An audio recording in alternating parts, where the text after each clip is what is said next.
Ma pogledajte samo ovo fino, toplo pecivo iz Revne. Tako je sočno i mekano.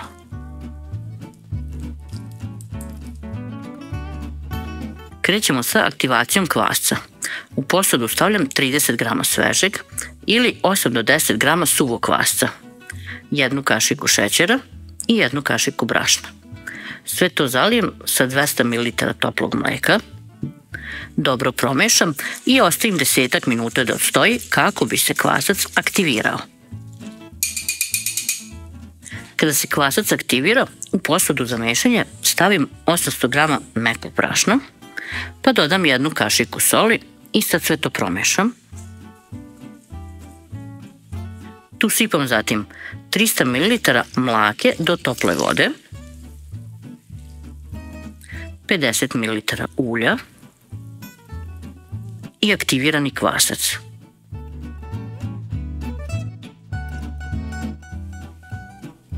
Mešam sve lagano varjačom da mi se pomešaju ovi vlažni i suvi sastojci.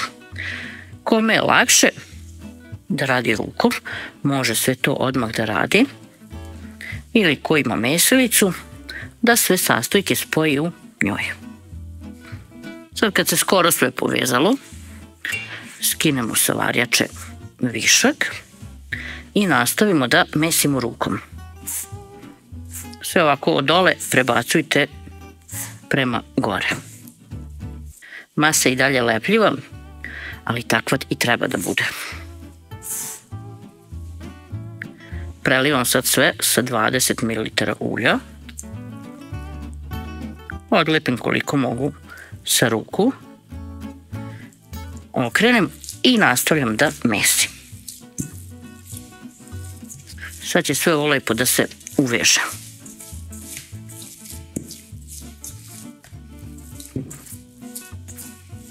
Sad kad ovako ponovo počne da se lepi, malo ovako testo potapkajte, pokrijte krpom i ostavite 30 minuta na toplom mestu da odstoji. Možete da stavite i u revnu na 40 stepeni. Ja sam držala testo u revni na temperaturi od 40 stepeni i pogledajte kako je naraslo za samo pola sata, ali to je kada radite sa svežim kvascem. Sa suvim kvascem treba nešto više vremena. Zakupimo sad sve i blago premesim.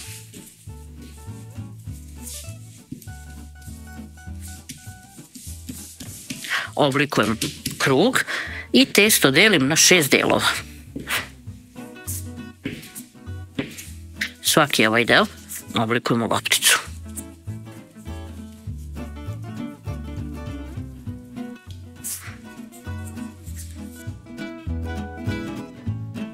Dodatno ovako malo oblikujem, stavim na tacnu koju sam posula brašnom, pa ću sad i sve ove delove posuti sa još malo brašna, pokriti kesom i ostaviti nekih 15-20 minuta da odstoje, da još dodatno omekšaju. Posle nekih 15 do 20 minuta pogledajte kako su fino narasle. Svaki ovaj deo testa uz pomoć malo brašna razvući ću u krug.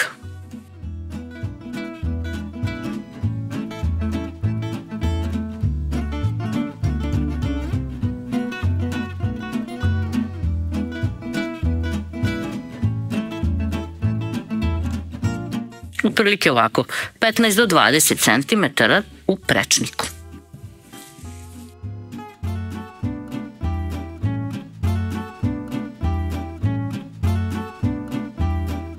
Uzmemo ponovo tasnu koju smo već koristili, pa stavimo jedan deo testa. Preko premažemo omekšalim maslacem. Potrebno nam je 200 grama.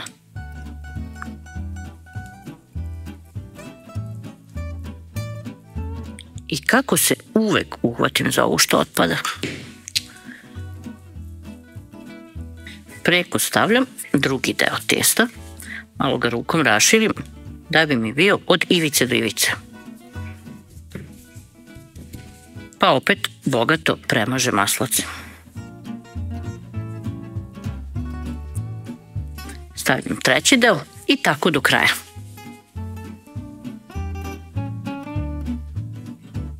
Mažem i 5. deo testa. Ovo maslaca ću ostaviti kada se sve ispeče da premažem sa njim. I sad stavljam od gore i 6. deo testa. Malo rukom ga pritisnem da se fino zalepi. Pospem od gore malo brašna. Stavim najlon koji sam već koristila. Stavim preko i krpu i nosim u zamrzivač 20 do 30 minuta da se ovaj maslac stegne. Dok čekam, pripremam nadev. Ovdje imam 2 vrste salamice, tačnije šunkaricu i neka ćureća prsa, nekih 250-300 grama, i ovdje dodajem otprilike 150 grama tvrdog sira, u stvari polutvrdi sir. Ovo je gauda, možete da stavite koji god hoćete. I sad ja imam ovdje neki paradajz sos sa origanom i bosiljkom, pa ću to da dodam kako bi ovo povezala. Možete da dodate šta god da imate ili šta god da volite. Jedina bitna stvar je da ova smesa ostane gusta.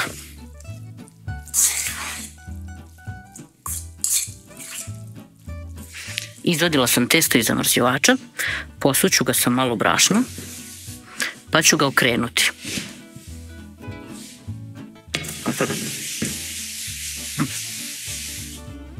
Prvo ću ovako rukom testo stiskati od sredine ka krajevima, a zatim ću okrenuti. Isto ću to ponoviti i sa ove strane kako bi se ravnomerno raširilo. Okrećem opet. Testo je baš fino mekano, čak i ako se ohladilo, i može ovako lepo i lako da se sa njim radi. Sad ćemo ga malo razvući i oklagio. Po sredini ovako nešto tanje, a onda od sredine na levo, pa od sredine na desno. Da malo izvučemo ove ćoškove, da dobijemo pravougaonik.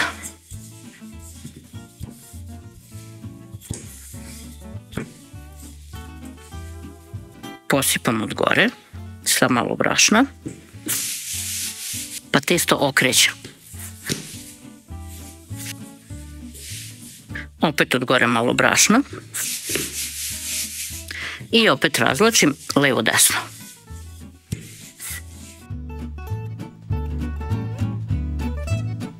Kada testo razvučete, sečete ga vodoravno na 2 ili na 3 dela. Zavisi koliku veličinu peciva želite da dobijete.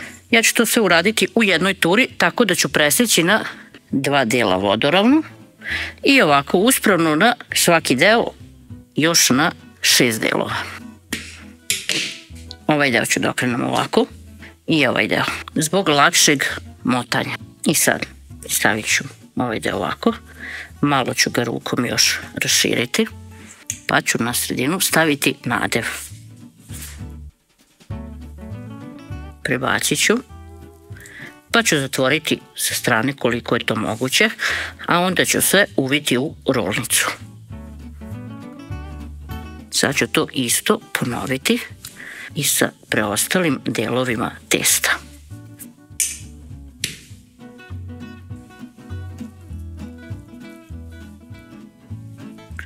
Poslažemo sve ove rolnice u pleh, prekrijemo najlonom koji smo već koristili kako nam se ne bi sušile i ostavimo ih sad da stoje, zavisi koliko imamo vremena, između 30 i 60 minuta. Kada rolnice odstoje, jedno žumance umutimo sa 1 kašikom mleka i sa ovom smesom premazujemo rolnice.